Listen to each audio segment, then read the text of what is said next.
होगा वही जो हम चाहते हैं, लेकिन मिलेगा तभी जब वो चाहेगा। होगा वही जो हम चाहते हैं, लेकिन मिलेगा तब जब वो चाहेगा। ये जीवन ताश के बाजी के जैसा है। हमारा ये जीवन ताश के बाजी के जैसा है। इस ताश की बाजी में कब कौन से पत्ते आने हैं हम ये बिल्कुल भी नहीं जानते। इस ताश की बाजी में सही पत्ते कब आने हैं हम ये भी नहीं जानते।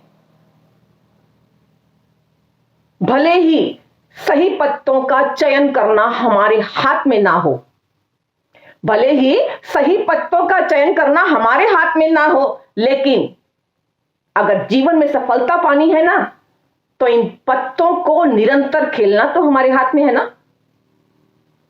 जीवन में सफलता पानी है तो इन ताश के पत्तों को निरंतर खेलते रहिए, लगातार परिश्रम करते रहिए, लगातार परिश्रम करते रहिए। यही जीवन है। जय श्री कृष्ण दोस्तों। मेरे चैनल को अगर आपने अभी तक सब्सक्राइब नहीं किया है तो कृपया सब्सक्राइब जरूर कर दीजिएगा, ताकि मेरी आगे आने वाली वीडियोस की अपडेट्स आप सबको लगातार मिलती रहे। मैं आप सबसे और आप सब मुझसे इसी तरह से जुड़े रहें और बतियाते रहें, जीवन के अनसुलझे पहलुओं को इसी तरह से सुलझाते रहें। आज का मेरा टॉपिक है किस्मत कनेक्शन। किस्मत एक दिन चमकती जरूर है। किस्मत सबकी चमकती है, भले ही देर से चमके, किस्मत सबकी चमकती है। कुछ लोग अपनी पढ़ाई 21-22 की उम्र में ही पूरी कर देते हैं। कुछ लोगों की पढ़ाई 21-22 की उम्र में ही कंप्लीट हो जाती है, लेकिन उन्हें कई सालों तक अच्छी जॉब नहीं मिलती। वो दर दर भटकते हैं अच्छी जॉब के लिए और अपनी लाइफ का एक बहुत बड़ा हिस्सा किसी अच्छी कंपनी में, किसी बड़ी कंपनी में जॉब के चक्कर में निकाल देते हैं। और वहीं दूसरी ओर कुछ लोग ऐसे भी हैं जो 24-25 की उम्र में किसी बड़ी कंपनी में सीईओ बन जाते हैं। किसी बड़ी कंपनी में सीईओ बन जाते हैं, लेकिन 50 की उम्र तक आते आते वो ईश्वर को प्यारे हो जाते हैं। कुछ ऐसे भी हैं जो 50 की उम्र में जाकर किसी कंपनी में सीईओ बनते हैं और 90 की उम्र तक वो खुशहाल जिंदगी जीते हैं। अपनी 90 की उम्र तक वो एक्टिव रहते हैं। एक अच्छी कंपनी में जॉब करने के बावजूद भी बहुत लोग ऐसे हैं जो बैचलर हैं। अच्छी कंपनी में जॉब कर रहे हैं तब भी बैचलर लाइफ जी रहे हैं। और वहीं कुछ ऐसे भी हैं जिनके पास कोई काम धाम नहीं है और शादीशुदा है, और वो जॉब करने वालों से बहुत अच्छी लाइफ जी रहे हैं, खुश हैं अपनी लाइफ से, खुश हैं अपनी लाइफ से। बराक ओबामा 55 की उम्र में रिटायरमेंट ले लेते हैं, और वहीं ट्रंप 70 की उम्र में आकर अपनी पारी खेलना शुरू करते हैं। 70 की उम्र में आकर अपनी पारी खेलना शुरू करते हैं। कुछ लोग परीक्षा में फेल हो जाते हैं तो भी टेंशन नहीं लेते, ज्यादा टेंशन नहीं लेते, परवाह नहीं करते वो। और कुछ लोग ऐसे भी हैं, कुछ बच्चे ऐसे भी हैं जिनका एक नंबर भी कम हो जाए ना, वहीं रोना धोना शुरू कर देते हैं कि एक नंबर हमारा कैसे कट गया। वो इसी बात की टेंशन लेके बैठ जाते हैं। किसी को बगैर कोशिश किए बहुत कुछ हासिल हो जाता है, और कुछ सारी जिंदगी कड़ी मेहनत करने के बावजूद भी एड़ियां रगड़ते रह जाते हैं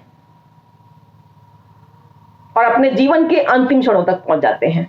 ऐसा क्यों होता है? हमें ऐसा लगता है जैसे सब हमसे आगे निकल गए हैं, हम बहुत पीछे रह गए हैं, बहुत पीछे रह गए हैं। हम सारी दुनिया, सारे लोग, हमारे आसपास के लोग हमसे बहुत आगे निकल गए हैं और हम उनसे बहुत पीछे हैं। ऐसा बिल्कुल भी नहीं है। ऐसा बिल्कुल भी नहीं है। ना तो आपको देर हुई है, ना ही आपको कोई जल्दी सफलता मिली है। यह बात ध्यान में रखिए। उस परमपिता परमेश्वर ने हम सबको अपने हिसाब से डिजाइन किया है। उसने अपने हिसाब से हम सबको डिजाइन किया है। वो जानता है कि कब कौन कितना बोझ उठा सकता है और कब किसको कितना देना है। वो ये सब भली भांति जानता है। बात है यहां पे सिर्फ आपके धैर्य की। यहां आपके धैर्य की परीक्षा है। यहां आपके अपने ईश्वर पर विश्वास रहने की परीक्षा है।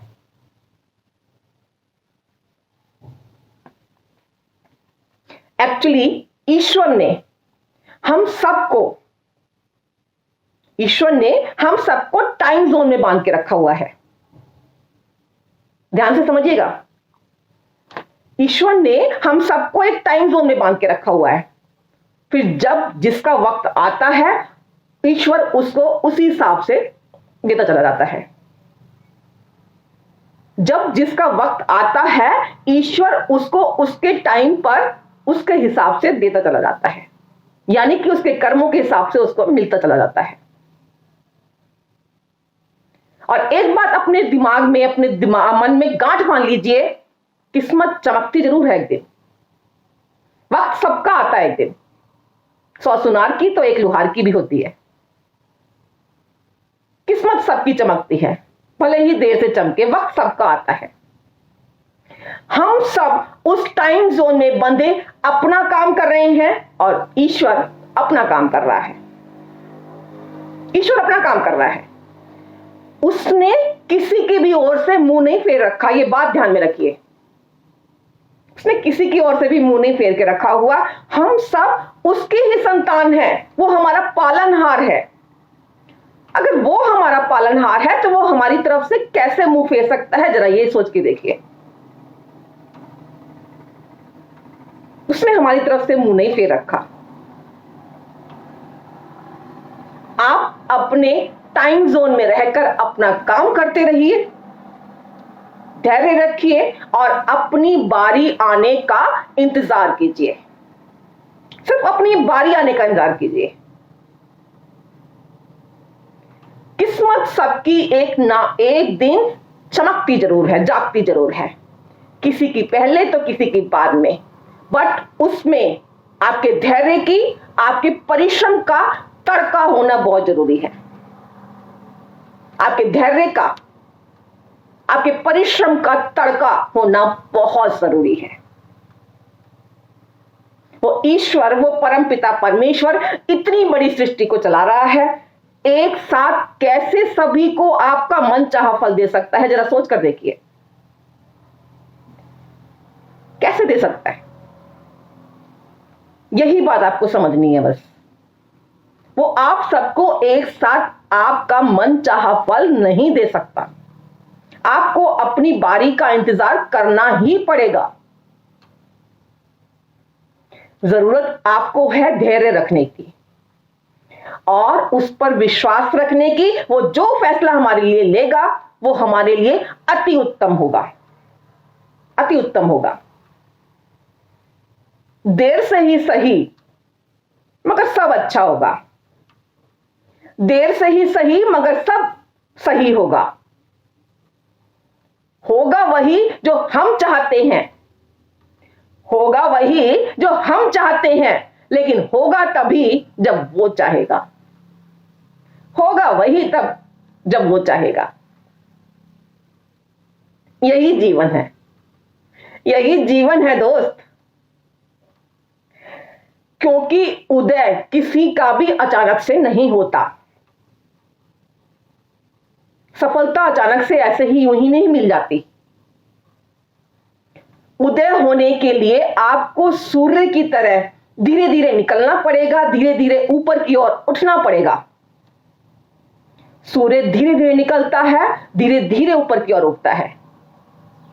अगर आप में भी धैर्य है, तपस्या है, उस ईश पर विश्वास है, तो सफलता की सीढ़ियां चढ़ने से आपको कोई भी नहीं रोक सकता। कोई भी नहीं रोक सकता। जीवन के इन्हीं अनसुलझे पहलुओं को अगर आप अच्छे से जानना चाहते हैं, समझना चाहते हैं, महसूस करना चाहते हैं, तो बने रहिए मेरे साथ ऐसे ही। मैं आरुमि अभी आप सबसे विदा लेना चाहूंगी। जय श्री कृष्णा दोस्तों, जय श्री कृष्णा, राधे राधे।